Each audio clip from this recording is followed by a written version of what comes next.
Hello everyone, welcome back to my channel. If you're new here, welcome. My name is Viv. I make videos about witchcraft, paganism, the occult, spirituality, and other related topics. So if that sounds like something interesting to you, feel free to subscribe. Today we are going to be talking about the goddess, the Cailleach.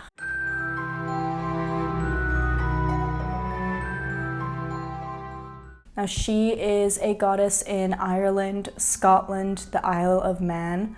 She is a Celtic goddess of winter, but she represents so many things. And so I thought I'd sit down, compile some research, and give you all the information that I learned about the Cailleach. So let's get right into it. Now the Cailleach, the word Cailleach means old woman in both Irish and Scottish Gaelic. Other interpretations or meanings to the word include witch, hag, crone, veiled one, older, wiser woman, biting old woman, and old wife. Now the prefix cailleach means covering, suggesting that the Cailleach wears a veil.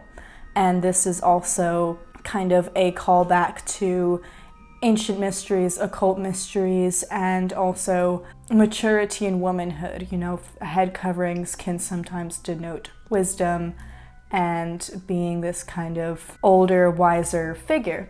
And I immediately, when I was reading about this, I thought of the word caul, like when a baby is born with a caul, a sort of veil over its head. That tends to be a sign that this baby is going to have some kind of intuitive power. Maybe they're a seer, maybe they'll be able to see spirits, maybe they'll have premonitions and that sort of thing. Now please do forgive me if I butcher any of these names. I don't speak Irish and I don't speak Gaelic. I have studied Welsh a little bit. I studied Welsh for a little bit, and I've been to Wales, so I'm a little bit better with that, but I have yet to kind of really look into Irish or Scottish, but I will do my best with these pronunciations. So some of the other epithets for the Cailleach is Cailleach Bheur, B-H-E-U-R, from Scotland, Cailleach Beara, Ireland, Cailleach ℬ𝔢𝔫𝔢 from the Isle of Man, as well as the blue hag, the bear goddess, the boar goddess, owl-faced, ancient woman, and the woman of stones. The Cailleach is strongly associated with the earth and water elements, and she also rules over lakes, rivers, streams, oceans, general bodies of water, and she also rules floods and storms, including snowstorms. And mountain springs are seen as a place of sanctuary to her in a lot of folklore, so she would go there to seek sanctuary, so mountain springs would be sacred to the Cailleach as well. She is the archetype of the crone, the wise woman, the midwife, the person who lays out the dead, the trickster as well. She has a trickster aspect that we'll delve into a little bit more later. She rides a wolf or a pig, and she brings winter with her. She brings snow and she kills the existing plant life, but she also has the seeds of the new dormant life that will arise in spring under her protection. And she was often portrayed with one eye. And this could represent her sort of otherworldliness, her otherworldly abilities as a seer, or it could also represent the weakening winter sun, or both really, the weak winter sun, or this kind of otherworldliness and this kind of psychic wisdom that she has. So the Cailleach carries a hammer, a staff, or a wand in her right hand, and with that she kind of brings the cold of winter as she taps it on the ground or as she directs it wherever she goes, and she brings winter with her. She brings the chill, she brings the frost. Once she sees the first signs of spring, she gets extremely angry. So spring makes her extremely angry.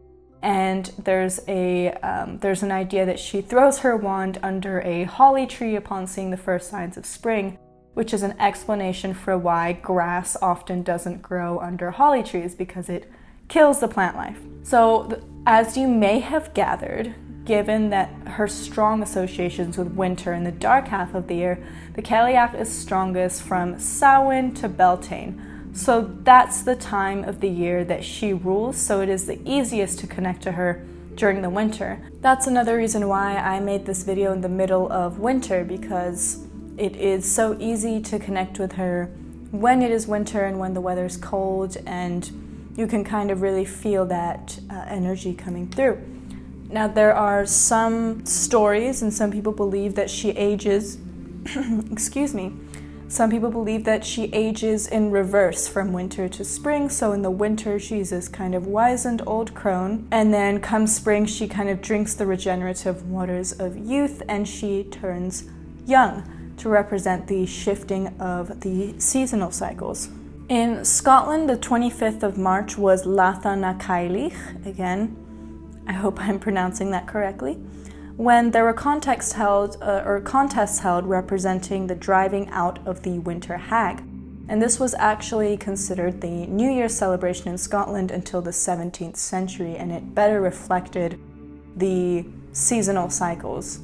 But of course, later on, New Year's kind of became standardized all around the world as January 1st. But in many parts of the world, the new year was considered to be the spring solstice or around the spring solstice. So you can see that with this celebration. Another one that comes to mind is Nowruz, and that is celebrated in Azerbaijan, Iran, and that area and surrounding countries. That is an interesting little tidbit. And many stories of her are or were oral stories. Now, there are many written folk stories about this goddess, but it is worth noting that there's a strong oral tradition as well. She is associated with ancestors, wisdom, weather, time, winter, and shape-shifting.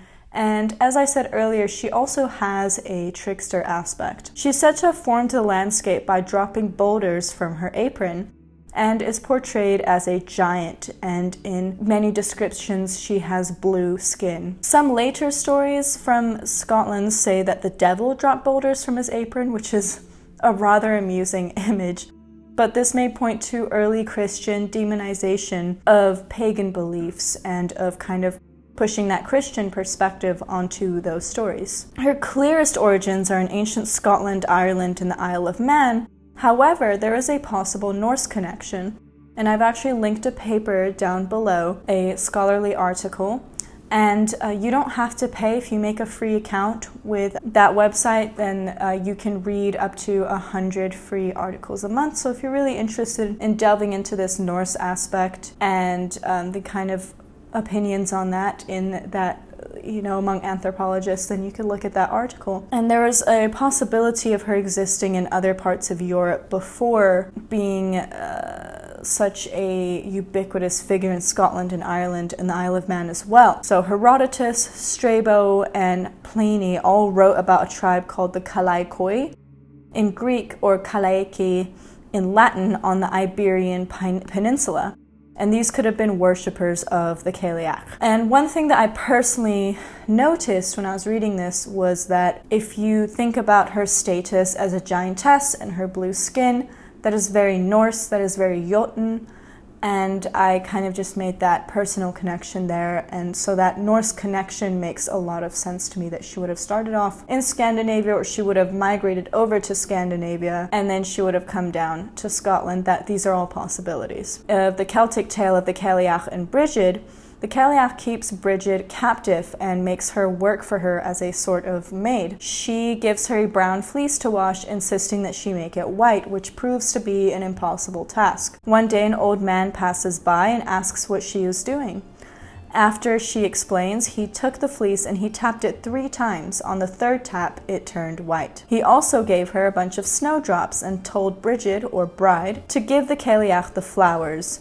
And he basically passed along the message that spring was coming. Cailleach is furious when Brigid does this. She sends out her 8 hags to cover the land in frost. The Cailleach was keeping Brigid a prisoner because her son, Angus, was in love with her. And Angus looks for her and looks for her, and he doesn't give up. And eventually he finds Brigid on the 1st day of spring, which is also known as Bride's Day. Brigid and Angus are married in a fairy court.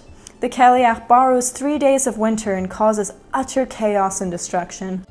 before she calms down and drinks the waters of youth and kind of chills out, signifying the end of winter and the coming of spring. That is a very interesting tale, and it really illustrates the fight between winter and spring and the turning of the seasons, and that's one thing I really love about that particular story. Some places in Scotland associated with the Cailleach include Bain na Cailleach, ℏ𝔬𝔫𝔫𝔢𝔠𝔱 𝔐𝔬𝔢𝔫𝔢 Carlin's Loop. Cailleach is also known as Carlin in some parts. So she is sometimes known as grandmother of the clans or ancestress of the Caledoni tribe.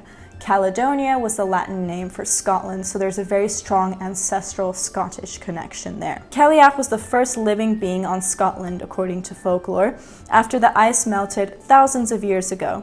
She had the first plaid, and it was pure white. She laid it on the hills and mountains, representing the cover of snow.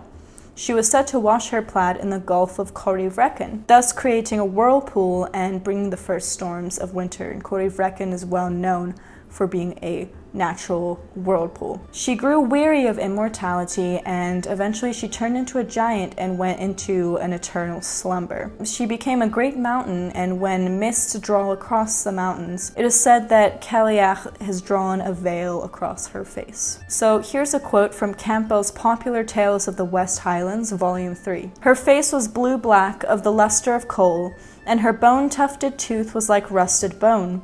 In her head was one deep pool-like eye, swifter than a star in winter. Upon her head gnarled brushwood like the clawed old wood of the aspen root. Now here's a quote from James Macpherson, written in 1905. The name of the dauntless spectre was the bald-red, white-maned ℐ𝔬𝔫𝔢𝔫𝔢𝔫. Her face was dark grey of the hue of coals. The teeth of her jaw were slanting red. There was one flabby eye in her head that quicker moved than lure pursuing mackerel. Her head bristled dark and grey, like scrub wood before hoar frost. The Cailleach is also said to have formed the infamous Loch Ness in Scotland. Additionally, on the Isle of Lewis in Scotland, there is a hill range, ℐ𝔬𝔫𝔢𝔫𝔢𝔫𝔢𝔫𝔢𝔫𝔢𝔫𝔢𝔫𝔢𝔫𝔢𝔫𝔢𝔫𝔢𝔫𝔢𝔫𝔢𝔫𝔢𝔫𝔢𝔫𝔢𝔫𝔢𝔫𝔢𝔫 which means old woman of the moors, also called Sleeping Beauty by locals. There are many stone circles around there dating back thousands of years that link this site with the moon.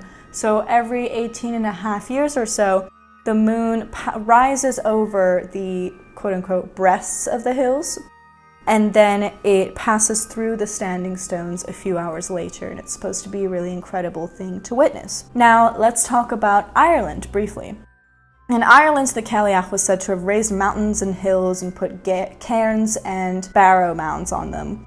And the barrow mounds kind of give her an underworld and death connection. Her burial place is said to be the ℑ𝔫𝔫𝔢𝔫 wedge tomb in Cork, and the name means the old woman's bed. It is said that on February 1st, and this is the modern kind of neo-pagan Imbolc, Cailleach gathers firewood for the rest of winter. If it is warm on February 1st, then it is said that the rest of winter will kind of drag on and it will last longer.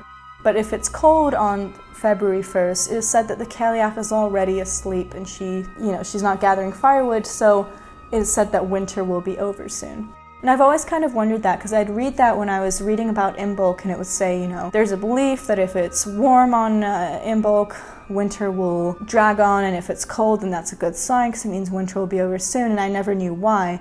But this actually makes a lot of sense. In the Loughcrew megalithic chambers in Meath, there are burial sites associated with solar alignments and possible ceremonies. And there are magical engravings on many of the monuments, most notably a stone in the main cairn made of blue limestone and covered in engravings called the Whispering Stone, some connected to the Cailleach. And the hag's chair at Cairntee faces north, and this has kind of a stronger connection with the Cailleach than the Whispering Stone. It is said that the Cailleach would sit there and kind of look over the land, and it is said that visitors, if they sit on this chair, they will get one wish granted to them. In some Irish stories, the Cailleach is married to Manannán mac Lir, the god of the sea. I've also seen some mentions of her being married to the god Lu, and she had many husbands, so there are stories of her with multiple husbands, not all at once, but because she was immortal, a lot of the husbands that she has will grow old and die, and she doesn't, so she will find somebody new. Now, a lot of the information I'm giving you comes from the book The Cailleach by Rachel Patterson. If you are interested in learning more about her, I definitely recommend checking her out. Now, I was looking at my other sources, and I have this book, Celtic Myths and Legends by Peter Beresford Ellis. And I was flipping through, and I wanted to see if I could find anything on the Cailleach. And in the section that has the stories from the Isle of Man, one of the titles says Cailleach, which seemed to me similar to the word Cailleach. And sure enough, it does mention her. In this story, the Cailleach comes to someone's home, this old hag, and she is a beggar. And this person is like, I don't like the look of her, but it's bad luck to turn a beggar away, so I will let her in. She gives her a bowl of soup, gives her hospitality, and then she goes to fetch an old shawl that she has because she feels that it will help the Cailleach stay warm. And we don't know if this is necessarily the Cailleach as in the goddess, or if this is kind of just the old woman archetype, the old trickster woman archetype, because the Cailleach in folklore and in mythology is both one overarching deity, but she's also many beings, and she's also kind of a class of beings, if that makes sense. So that's something for you to keep in mind. And there are even stories of Cailleachs fighting each other, which suggests to me that this is much more complex, much more complicated than just one goddess. Anyway, she goes and fetches the shawl, and the Cailleach ends up stealing a bag of money that they had that had basically all their money. So this family and this woman has 3 daughters, and this family becomes destitute, becomes very poor, and the woman does her best to bring up her daughters properly and educate them and make sure that they at least have a chance in life. One day, the first daughter says, I want to go out and try to make my fortune, and the mother says, all right, but I'm going to bake you a ℐ𝔬𝔢. A ℐ𝔬𝔢 is an oat cake, and it is customary for the mother to give the blessing. And in order to give the blessing, the mother has to remove a piece. She asks, do you want me to give the blessing? I will have to remove a piece if I do so. And the daughter says, no, I'll need all the food I can get. And so she takes her whole ℐ𝔬𝔢 without the blessing, and she goes on her way. Eventually she comes across this same old woman who offers for her to work for her. And she says, I need, my floors scrubbed, my house cleaned, and whatever you do, don't look up the chimney. And there's a theme there, I think, again, with when Bridget was sort of her maid, with making younger women kind of do work for you. I think there's a theme there for sure. So the girl works for her, and then the Cailleach goes out, and she ends up looking up the chimney, and she finds the bag of money that she stole from her family. She recognizes it. She runs off with it. And as she goes, there's a horse that says, so there's a horse that says, rub me down, young girl, for I haven't been rubbed these 7 years. And the girl's name is Calibryd. Calibryd was in such a hurry that she ignored the beast. Then she passed a sheep covered in a mass of wool. The sheep says, shear me, young girl, for I haven't had my fleece trimmed these 7 years. But Calibryd was in such a hurry that she ignored the beast. Same thing happened with a goat, same thing happened with a kiln. And then eventually she gets to a mill, and she's so exhausted at this point that she falls asleep there. Well, the old woman comes back, sees that the money bag has been taken from the chimney, and so she goes out and she asks the horse and the goat and the sheep, and they all point her the right way because the girl didn't help them. And before leaving, I might note, the girl said that if you don't hear from me for a year, then know that I've made my fortune.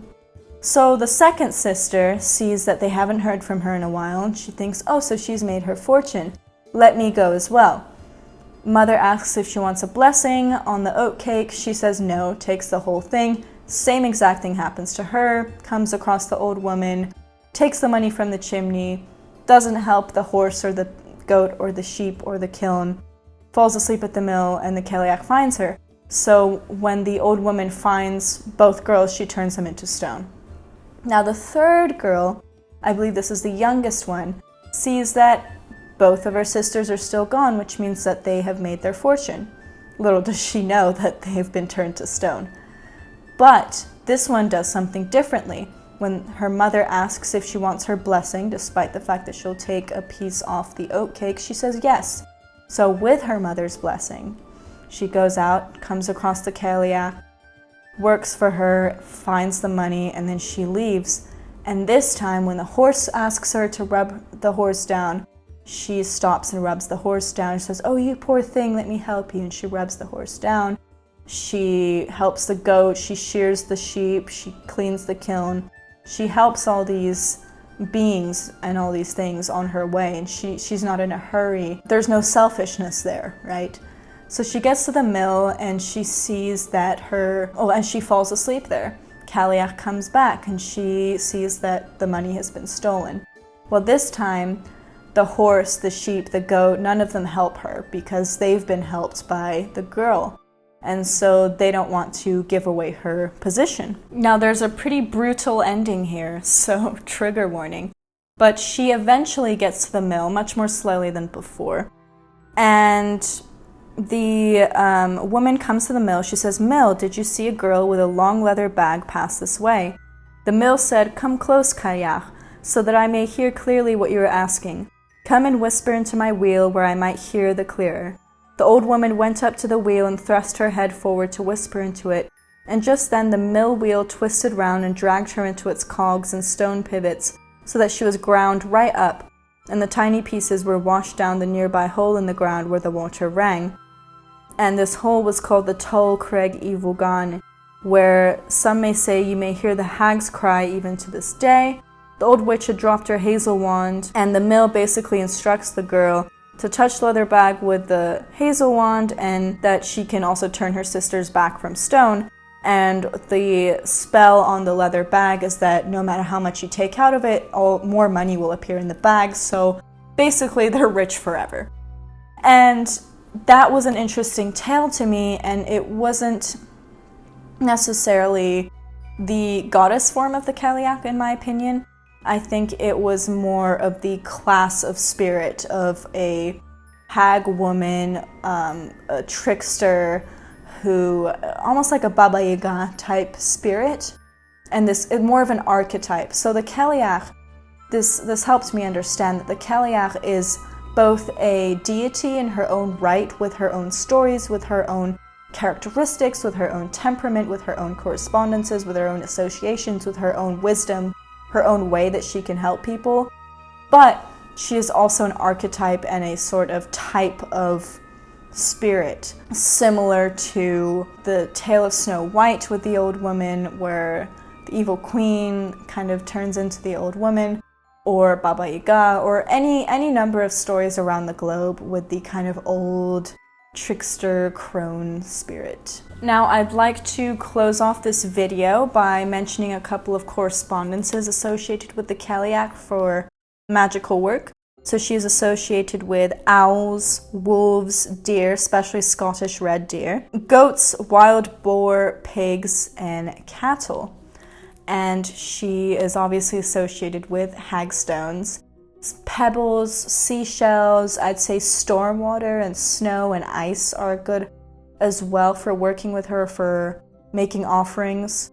And spring water, any kind of natural water is good as well. And she's kind of associated with the colors blue and black and that kind of feeling as well.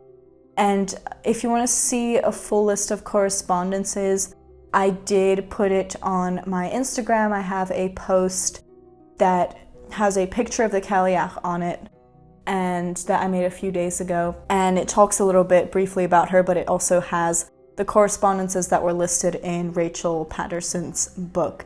With credit to her, of course, because I'm not the one with that information. So if you want to know the full list of correspondences, check out that book. If you can't afford the book or you don't have Everand, it's on Everand for free, which used to be Scribd. You can check out that table of correspondences on that Instagram post. And that is all that I have for you today. I know that was a lot of information, and my throat kind of hurts because I've been speaking for half an hour nonstop. So I'm gonna go and have a drink and chill out a bit. And I hope you all enjoyed this video. My Instagram, my Patreon, my Twitter, Threads, all of that is in the description. If you like this video, don't forget to give it a like, comment, subscribe, and thank you all for watching. I love you all. Blessed be. Bye.